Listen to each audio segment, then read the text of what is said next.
Baik, nama saya Yohanes Baptista Sieran. Saya dari kelas B semester 5.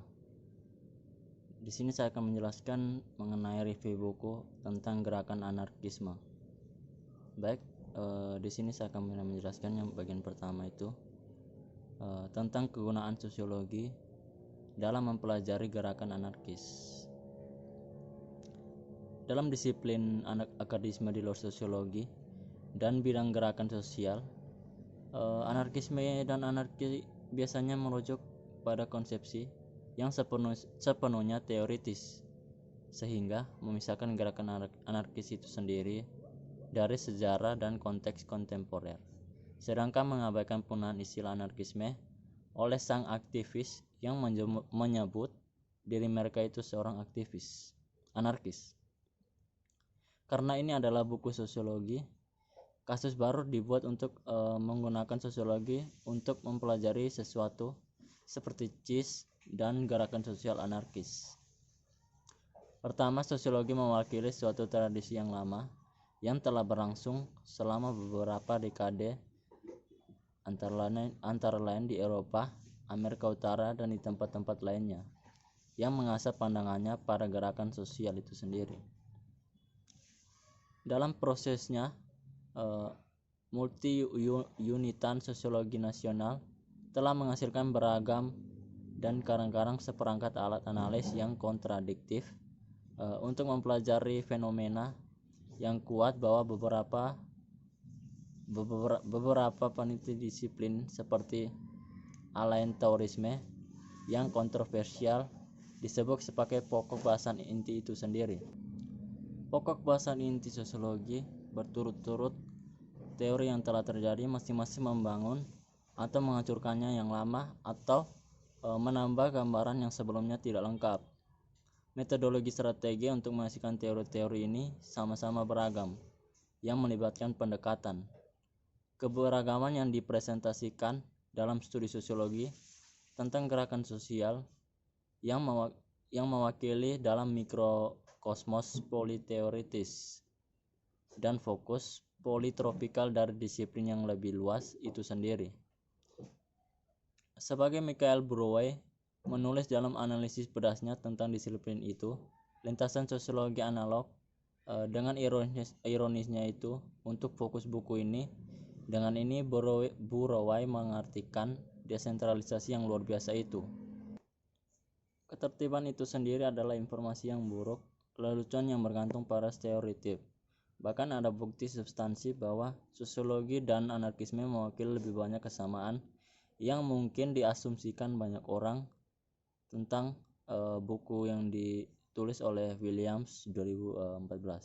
Persilangan antara awal sosiologi dan anarkis dan fokus mereka yang sering pelit terhadap masyarakat menyarankan bahwa sosiologi mungkin merupakan generasi terbaik secara akademis, melatih para sarjana untuk mempelajari gerakan-gerakan anarkis itu sendiri.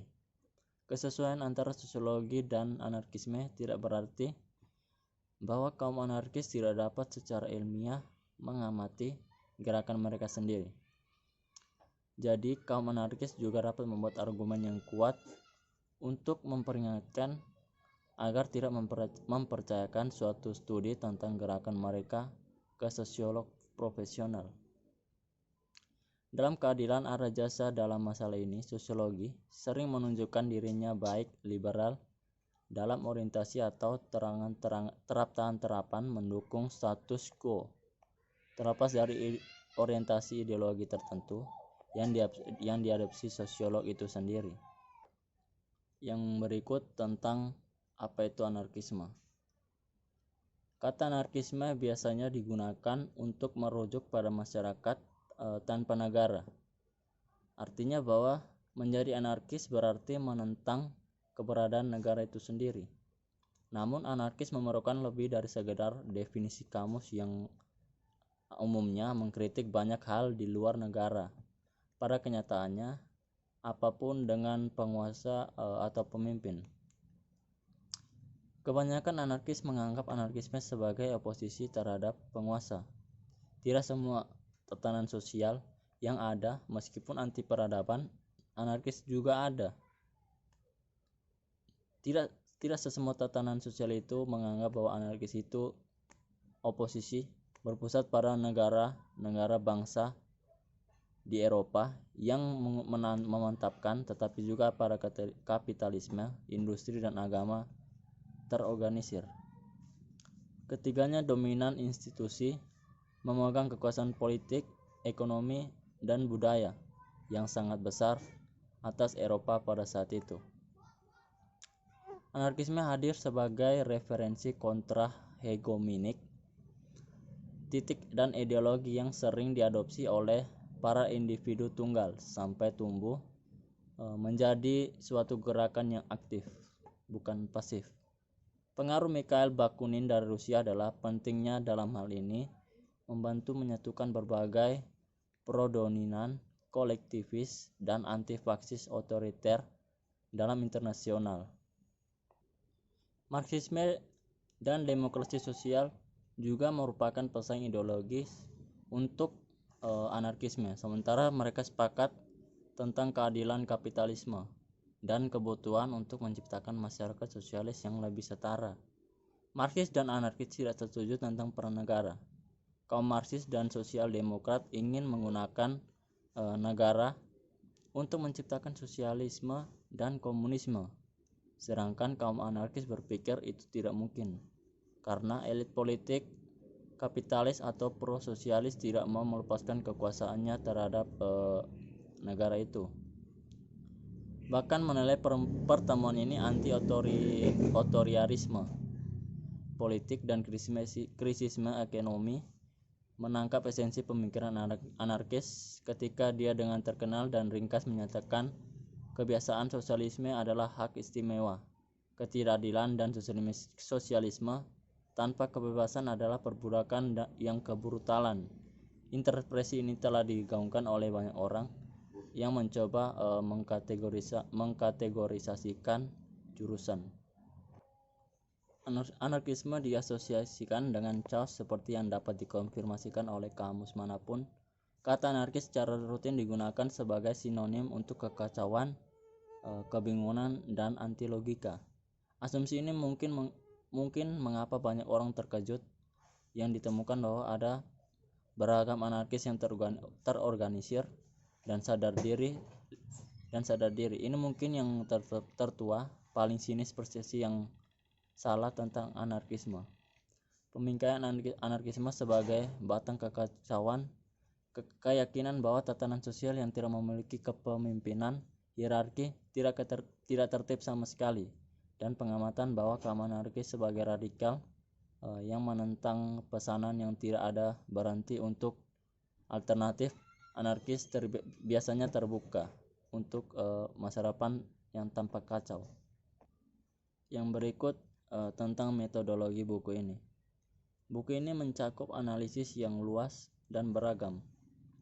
Data dikumpulkan dari beberapa level yang melibatkan banyak unit analis, menggunakan data dan menguji banyak perspektif teoritis dan menginterogasi subjek topikal berkaitan dengan gerakan anarkis itu sendiri.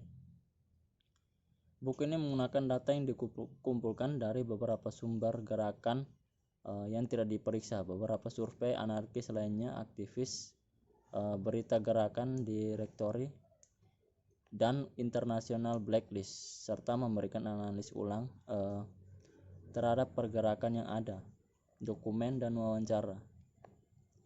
Analisis ini melibatkan beragam teknik kuantitatif dan kualitatif, termasuk analisis isi, sejarah, analis pengujian sarana, statistik asosiasi, dan pemetaan geografis. Sementara setiap bab menggunakan satu atau dua hal di atas, mereka diatur untuk saling memperkuat satu sama lain, dan kita dapat menginterogasi gerakan anarkis dari banyak sudut pandang, terutama makro mesoanalis, baik itu longitudinal maupun konteks seksional. Buku ini juga berbeda dari kebanyakan buku yang ditulis oleh kaum anarkis, peserta gerakan atau simpatisan mereka, dalam arti tidak bergantung pada etnografi militan, yaitu induktif observasi partisipan radikal. Tidak ada yang buruk tentang pendekatan ini yang menghasilkan karya itu sendiri. Kegiatan dan proyek anarkis yang bergantung pada pengamatan sendiri, percakapan atau kesimpulan etnometodologis sehubungan dengan fokus dalam memberi wawasan tertentu, baik itu dalam lisan maupun tertulis.